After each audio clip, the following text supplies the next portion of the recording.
drafted a surprise, if not a shock. Under no circumstance, we all know this shouldn't have happened. Tomorrow's the day. We're going to be happy regardless. One of the truly stunning stories in the history of the draft. You have Shedeur Sanders sliding straight in to Saturday. Nobody knows where he's going to go. With the 144th pick, the Cleveland Browns select Shedeur Sanders. Take a minute, be upset that you fell in the draft, but I think now you attack this opportunity and prove everyone wrong. For the fans, thank you for everybody. Thank you for the Browns organization for giving me a chance. That's all I need. So on top of all of that weirdness, there was also the prank phone call, the one where the caller identified himself as the Saints general manager, Mickey Loomis, and then told Shedeur, "We're drafting you." Except it wasn't Loomis. In fact, it wasn't anyone associated with the Saints. It was the son of the Falcons defensive coordinator, Jeff Ulbrich, a 21-year-old named Jax, who allegedly, and I quote, unintentionally came across Sanders' draft contact info on an open iPad while he was visiting his parents. Jax then very intentionally wrote down the number, very intentionally planned the call, and then recorded said intentional call. But Jax is sorry. He's now apologized to Sanders and released a social media statement saying it was a tremendous mistake, completely inexcusable, embarrassing, and shameful. And then there are the Falcons. They said in a statement that Jax's father, their defensive coordinator, Jeff, was, quote, unaware of the data exposure or any facets of the prank and was made aware of the above only after the fact. The Atlanta Falcons do not condone this behavior and send our sincere apologies to Shedeur Sanders and his family. The Falcons say they're also reviewing their protocols and are working with the NFL to keep this kind of thing from ever happening again. All right, after a full day removed from the draft, maybe it's time to put a final bow on what we saw there in Green Bay. To do that, we bring in our draft analyst, Matt Miller. All right, so, of course, Travis Hunter's been saying this forever, that he wants to play on both sides of the ball, offense and defense. So let's say he does do that, though, Matt. Where should he play, though, primarily? Yeah, that's a great way to put it. You have to major at one position before you minor at another. I would say wide receiver is where you play him. I think scouting him over the course of the year, that's where I thought he was best. He's incredibly explosive with the ball in his hands. He dominates. For a 6 foot, 185-pound guy, he dominates at the catch point. Every ball that goes up in the air, on offense or defense, he seemingly finds a way to go get it. He's so great at tracking the ball, adjusting his body. But watching him with the ball in his hands after the catch, that first 5 yards, he's so explosive, he's so slippery as a runner. The NFL right now is a scoring league. We need more great wide receivers. When you have Trevor Lawrence, you have Brian Thomas Jr. And oh, by the way, when receivers are making $40.5 million a year, I think I'd want to be playing offense if I'm Travis Hunter. All right, he scored 15 receiving touchdowns last season for Colorado, so clearly he's an A-caliber player at that position. How about this? 5 years from now, Matt, who's the player we're going to look back on and say, we can't believe he was not drafted higher? I'm not going to say the player you guys think I'm going to say here. I'm going to go Luther Burden, a wide receiver now with the Chicago Bears from the University of Missouri. I had him ranked as my number 13 overall player in this draft. He slipped to the Bears at number 39, and he now gets to join an offense with DJ Moore, with Rome Odunze, Colston Loveland, Cole Kmet, and someone named Caleb Williams, who was a generational talent at quarterback in last year's draft. This is an ideal fit in Ben Johnson's offense. Burden was the best wide receiver in the draft in terms of yards after catch ability. Now he goes to an offensive scheme that is great at generating space, putting the ball in guys' hands. Think about what Jameson Williams has done for the Detroit Lions. Luther Burden can be a similar type player for the Chicago Bears, and this is a great young cast of players that Johnson gets to work with. But Burden is one of the steals in this draft, fantasy football players. You'll want to remember that name.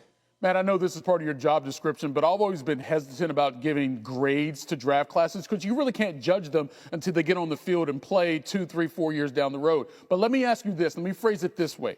What was your favorite draft class by one of the 32 teams? Yeah, I'm going to go to the Philadelphia Eagles, which the rich get richer, right? Yeah. Right after beating Patrick Mahomes and maybe ending the Chiefs dynasty, Howie Roseman gets one of my favorite players to draft in Jahad Campbell, who slips because of a shoulder injury. He can play like a souped-up Zach Bond. He can play edge rusher, linebacker in the stack. He can chase quarterbacks, and he can drop into coverage. He is an ascending player whose best ball is ahead of him, which sounds like every Eagles player ever. And then in the second round, they got a hard-hitting safety in Andrew Makuba, who's also a ball hawk with 4 picks last year. All right, so I don't like to grade draft classes, but I will grade your segment here on SportsCenter. Solid A, my man. Solid A.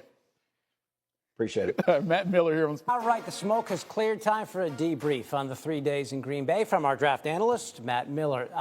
Matt, as you know, it takes years to truly evaluate a draft, but we don't have that kind of time. So knee-jerk reaction, which team won the draft? Well, stop me if you've heard this before, but the Philadelphia Eagles won this draft. This is a team that is coming off a Super Bowl victory in which they frustrated and hit and stopped Patrick Mahomes and the Kansas City Chiefs dynasty. So what did Howie Roseman do? He went defense with his first 5 picks. Jahad Campbell was a top 20 player on my board coming out of Alabama. He could play as an edge rusher, as a stack linebacker. He could drop into coverage. He's a lot like Zach Bond, who was just an all-pro player for them, but even more athletic. And then Andrew Makuba, a safety from Texas, is going to join a secondary that already has Quenya Mitchell and Cooper DeJean as key core young players. Makuba is a big-time hitter who had 4 interceptions this past year. So it is very exciting to see them continue to build on defense. And I think Ty Robinson is another player that we have to look at on this team that could be a big-time impact outside of the first 2 rounds. All right, the rich get richer there. The biggest trade went down on Thursday. The Jags moving up to take Travis Hunter. He said all along he wants to play both offense and defense. Where would you play him? I would play him at wide receiver. I think that's where he's most explosive. The NFL right now, it's a scoring league. You need guys who can go out and score touchdowns. Travis Hunter with Brian Thomas Jr. in Jacksonville is a dynamic duo for Trevor Lawrence. It's going to increase that passing game. I would also remind Travis, wide receivers are making $40.5 million a year now. That's what Jamar Chase is making. Corners, it's about $25 million a year. It's good money on both sides of the ball. You want at least one more snap a game at wide receiver, so that's where you could be listed. But I do think for his career trajectory at 6 foot, 188 pounds, I would much rather Travis be trying to avoid tacklers instead of going and having to initiate and seek contact. I also think his upside is higher once he expands and really hones in on the route running ability that we've seen him display at Colorado the last 2 years. And by the way, there's no salary average for a guy who plays both wide receiver and cornerback. That doesn't happen. Let's talk about the quarterback position now. Cam Ward went number 1, but which other quarterback do you see with the highest upside that went in the draft?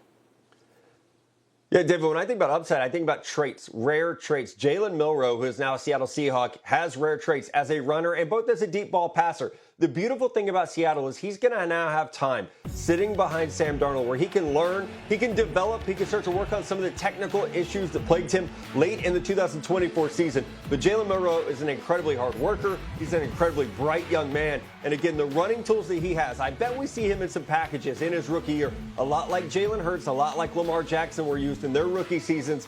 They can get into the field. They can start to adapt to the speed of the game, and then we'll see them start to learn the passing game and have more added to their plate. Milroe, the first quarterback drafted in the first 3 rounds by the Seahawks since a guy by the name of Russell Wilson way back in 2012. Matt Miller giving us his thoughts after the draft. In a bizarre story, Jax Ulbrich, the son of Falcons defense coordinator Jeff Ulbrich, has come forward and admitted to prank calling Shedeur Sanders.